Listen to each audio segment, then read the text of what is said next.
안녕하세요. 신우이 시집살이는 들어봤어도 아주버님 시집살이는 듣도 보도 못했는데 그걸 겪은 30대 여성입니다. 남사스러워서 어디다 말도 못하고 여기다 한풀이 하러 왔어요. 저는 비교적 경제적으로 풍족한 집안에서 자랐습니다. 친정아버지는 무역을 하셨고 친정어머니는 옷가게를 하셨는데 소위 두 분 다 대박이 났거든요. 그래서 지금은 두 분 다 여행 다니시고 운동 다니시며 여유롭게 살고 계세요.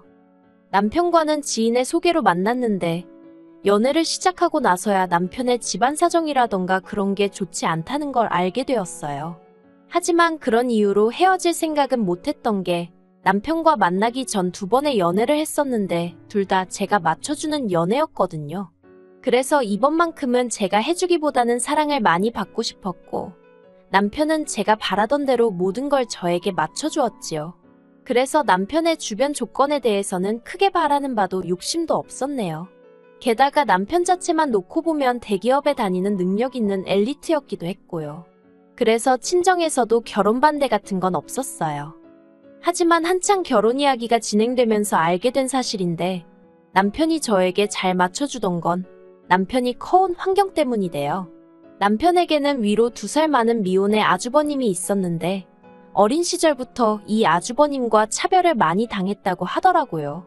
어머님 아버님은 저희 친정부모님과는 나이 차이가 많지 않았음에도 불구하고 사고방식이 정말 옛날 분들이세요. 그래서 자식이 둘이든 셋이든 장남이 잘 되는 게 제일 중요하다 생각하시는 분들이셨지요. 그래서 어린 시절부터 남편은 장남인 형에게 많은 부분을 양보해야 했는데 그게 나중엔 몸에 배서 성격처럼 된 거예요. 그렇다 보니 때때로 남편은 자기가 원하는 게 있어도 상대가 싫다 하면 설득을 해본다던가 고집을 부리는 일은 없었고 바로 포기해버리게 된 거고요. 아무튼 그래서 결혼할 때도 장남인 아주버님이 개혼을 해야 하는데 저희가 먼저 결혼하겠다고 나선다며 집안망신이라고 결혼을 반대하셨어요. 그런데 아주버님은 이 여자 저 여자 찝쩍거리고 다니기만 할 뿐 결혼 생각도 없다고 했고 말이 좋아 사업까지 제대로 하는 일 없이 시부모님 돈이나 뜯어가는 철딱선이 없는 인간이었거든요. 그러니 언제 장가갈 수 있을 줄 알고 저희가 기다리고만 있을 수는 없었지요. 또 남편에게 말은 못했지만 여자라면 누구나 1살이라도 어리고 예쁠 때 드레스를 입고 싶잖아요. 그런데 다행히 제가 이런 일로 어머님과 직접적으로 부딪힐 필요는 없었습니다. 저는 나중에서야 알았지만 남편이 형이 장가 못 간 게 내 탓이냐, 왜 내가 피해를 봐야 하냐면서 어머님한테 크게 화를 냈다더라고요. 그런 전에 없던 남편의 태도에 어머님 아버님이 결국 결혼 승낙을 하셨고요. 하지만 어머님 아버님과 저희 부부 사이가 틀어지는데 그 일이 결정적인 이유가 된 건 아니었어요. 이후로 더 큰 사건이 남편을 기다리고 있었거든요. 이 이야기를 어떻게 어디서부터 시작해야 할지 싶지만 남편이 대학 졸업 후 직장 생활을 시작한 지 얼마 되지 않았을 무렵이었습니다. 하루는 어머님이 남편을 불러놓고는 월급 통장을 당신한테 맡기라 하더래요. 원래 아들 월급은 엄마가 관리해주는 거라면서요. 하지만 남편이 말하길 평소 어머님이 씀씀이도 크셨고 갯돈 때문에 사기도 몇 번이나 당하신 걸 알고 있었기에 엄두가 나지 않았답니다. 그래서 다는 못 맡기고 한 달에 50만 원씩만 모아달라고 했다고요. 그리고 저와의 결혼을 앞두고 남편이 어머님께 그간 모아주신 돈을 돌려달라 했는데 남편 말에 따르면 이자는 고사하고 원금만 하더라도 6천만 원이라는 거금이 있어야 했대요. 하지만 어머니가 말씀하시는 건 고작 2천만 원이더랍니다. 그리고 그나마 그 2천만 원도 이미 아주버님에게 홀랑 주신 상황이었고요. 그런 사정이 있었으니 저는 물론이고 남편도 자기 부모에게 감정이 좋을 리가 없었지요. 상황을 그렇게 만든 아주버님도 싫고 남편 기분은 아랑곳하지 않고 오로지 장남인 아주버님만 싸고 도는 어머님도 원망스럽다고요. 그렇지만 며느리로서 그래 아주버님하고 어머님 두 분 다 나쁜 사람들이야 라고 동조를 할 수는 없는 일 아니겠어요? 저는 그때만 하더라도 결혼한 지 얼마 되지 않은 시점이었으니 착한 며느리이자 좋은 아내이고 싶었거든요. 그래서 남편에게 지난 날은 잊어버리고 앞으로 당신과 나 우리 둘이 잘 살면 되는 거라고 남편을 어르고 달랬네요. 하지만 옆에서 보기에 남편은 여전히 어머님 아버님도 그렇고 아주버님에게도 그렇고 애증이라고 해야 할지 어쨌든 피를 나눈 가족이니 정이 그리운 눈치였어요. 그래서 처음엔 제가 시댁 식구들과 남편을 이어주는 중간다리라도 되어보려 했습니다. 제가 잘하면 남편을 더 예쁘게 봐주지 않으실까 그런 어리석고 순진한 생각을 한 거지요. 그래서 원래 제 성격이 그렇지 않음에도 불구하고 어머님께 다가가려고 이리저리 노력을 했네요. 그러다 작년 어머님 생신이었어요. 아침부터 시댁에 내려가 미역국에 갈비에 이것저것 상다리 부러지게 한상 차렸지요. 여담이지만 30년 넘게 키워주신 친정부모님께도 차려드린 적 없는 생일상을 여기 와서 이러고 있는 게 참 어이없기도 하고 좋은 마음으로 차리면서도 한편으론 그런 생각이 들더라니까요. 부엌에서 고군분투하는 건 저와 남편 둘뿐이었어요.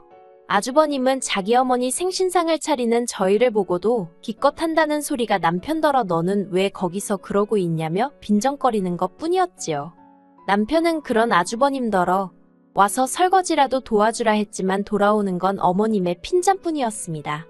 누가 언제 생일상 차리랬냐고 동생이 돼서는 형더러 이래라 저래라 했었냐고 말 조심하라고요. 그러자 남편도 더는 아무 말도 못하대요. 그리고 그런 남편을 보고 있는 제 마음은 짠하면서 동시에 짜증이 나는 거예요. 아무리 어머님한텐 아들이라지만 저한테는 제가 평생을 믿고 살아야 할 남편인데 어머님이 번번이 싫은 소리를 하시니 누군가의 말처럼 내 남편한테 욕을 해도 내가 하지 남이 하는 건 못 참겠더라니까요. 이윽고 생일상이 차려졌습니다. 그리고 뽐새 없이 아버님은 아직 방에서 나오지도 않으셨는데 아주버님이란 작자가 먼저 젓가락을 들고 입안 찬저 반찬 들쑤시더라고요. 게다가 기껏 한다는 소리는 자기가 좋아하는 건 하나도 없다나요. 그리고는 계속해서 투덜거리니까 듣다 못한 남편이 아주버님 떨어 어머님 생신상 차린 거지 형 생일상 차린 거 아니라고 한마디 했어요. 그러자 이번에도 어김없이 어머님이 나서서는 형이 한마디 할 수도 있지. 뭘 그렇게 예민하게 반응하냐면서 어차피 하는 음식 형이 좋아하는 걸로 했으면 좀 좋냐고 남편에게 무안을 주시는 거예요. 그리고 그 모습을 보고 있자니 그때만큼은 정말 못 참겠더라고요. 그래서 아주버님도 어머님도 드시기 싫으시면 안 드셔도 된다고 차렸던 음식들을 전부 다 반찬통에 옮겨버렸어요. 그러자 어머님이 눈을 동그랗게 뜨시고는 저더러 뭐하는 짓이냐입니다. 저도 이판사판이다 싶어서 왜 자꾸 저희 남편에게만 뭐라 하시냐고 대꾸했지요. 그리고 내친 김에 할 말은 해야겠다 싶어서 결혼 전부터 왜 자꾸 아주버님만 싸고 도시냐고 아주버님 나이가 내일 모레면 40인데 왜 형제 둘을 앉혀놓고 편애를 하시냐고 따지고 들었네요. 그러자 어머님이 어쩐지 요새 저희 남편이 툭하면 대들고 옛날 같지 않더니 이제 보니 저 때문이라나요. 저를 만나고서 당신 둘째 아들이 이상하게 변했다는 거예요. 그래서 이상하게 변한 게 아니고 제가 정신 차리게 도와주고 있는 거라고 했지요. 그렇게 어머님과 말다툼을 하자 아주버님은 아주버님대로 이래서 자기가 결혼을 안 한다는 둥 어쩐다는 둥 헛소리를 해대대요. 그러던지 말던지 제 손길이 닿았던 음식은 전부 다 챙겨서 차에 올라탔어요. 그리고 올라오는 길 내내 한마디 말도 없던 남편이 집 앞에 거의 다 도착했을 무렵에서야 고맙다고 하대요. 자기가 해야 할 말을 제가 대신 해줬다면서. 그래서 괜찮다고 했어요. 대신 앞으로는 정신 똑바로 차리자고 당하고 살지 말자고 했지요. 그리고 이후로 반년 정도는 서로 연락도 왕래도 없이 지냈습니다. 어버이날이며 아버님 생신이며 원래라면 챙기고도 남았을 날들 전부 다 그냥 지나쳐버리면서 말이에요. 솔직히 마음은 무척 불편했고 한편으론 그래도 할 도리는 해야 나중에 일이 생겨도 할 말은 할 수 있지 않을까 하는 걱정도 들었어요. 그런데 또 생각해보면 도대체 그놈의 도리가 뭔가 싶더라고요. 어머님 생신 이후로 남편에게 들은 거지만 그간 어머님 아버님이 아주버님 사업자금으로 3억 이상 쓰셨답니다. 그래놓고 저희 결혼할 땐 아주버님이 미혼이지 않냐면서 1원 한 푼 도와주긴커녕 저희 남편 돈 2천만 원까지 가로채신 거예요. 가뜩이나 어머님이나 아주버님한테 단단히 실망한 상황에서 그런 이야기까지 들었으니 솔직히 제가 도리고 뭐고 하고 싶었겠어요?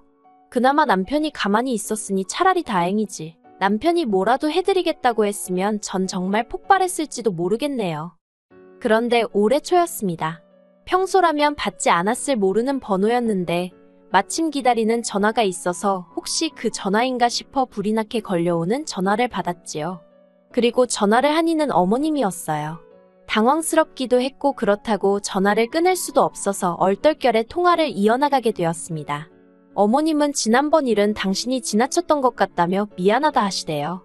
그리고는 저희더러 아주버님을 3달만 데리고 있어달라나요. 어머님은 구구절절 말씀하시길 지난번 저희와 크게 다투고 나서 당신들도 속이 많이 상했답니다. 그리고는 저희 남편이야 손도 많이 안 가는 아이였고 그러면서 공부도 잘하고 믿음직스러웠던 반면에 아주버님은 공부도 그렇고 동생인 저희 남편에게 자꾸 치이는 것 같고 그래서 안쓰러워서 좀 더 신경을 많이 써준 것뿐이라나요. 그런데 이제는 당신들도 지쳤다면서 이젠 아주버님이 취직을 하든 결혼을 하던 해서 자리를 잡았으면 좋겠다고요. 사실 시댁이 서울에서 2시간 정도 떨어진 데다가 외곽이어서 솔직히 젊은 여자 만나기가 쉽진 않아요. 직장도 많지 않고요. 그러니 어머님은 서울에 사는 저와 남편의 도움이 절실히 필요한 상황이었던 거지요.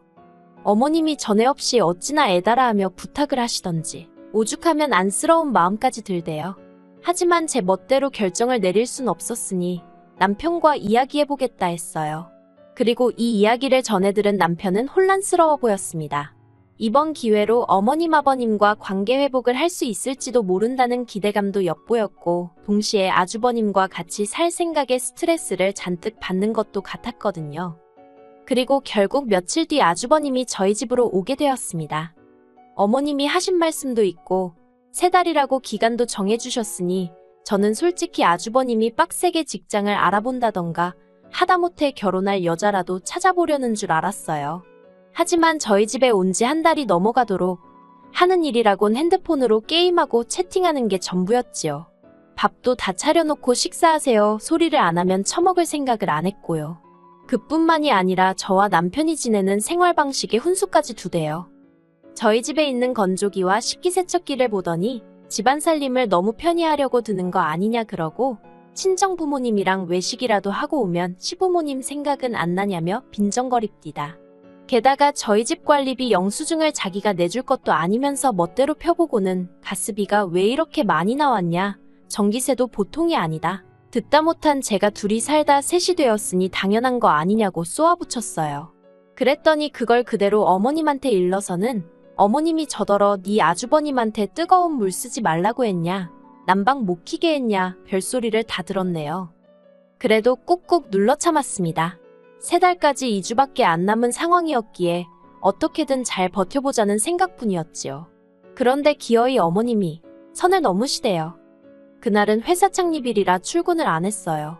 그래서 모처럼 친구를 만나 브런치를 먹고 집에 돌아왔는데 문 앞에 택배가 잔뜩 쌓여 있었습니다. 올 게 없었기에 받는 사람 이름을 살펴보니까 제 이름이 적혀 있었고요. 알고 보니 어머님이 보내셨더라고요. 도대체 뭘 보내신 건가 싶어서 하나만 살짝 뜯어보니 예전 시댁에서 아주버님 방에 있던 장난감 인형들이었습니다.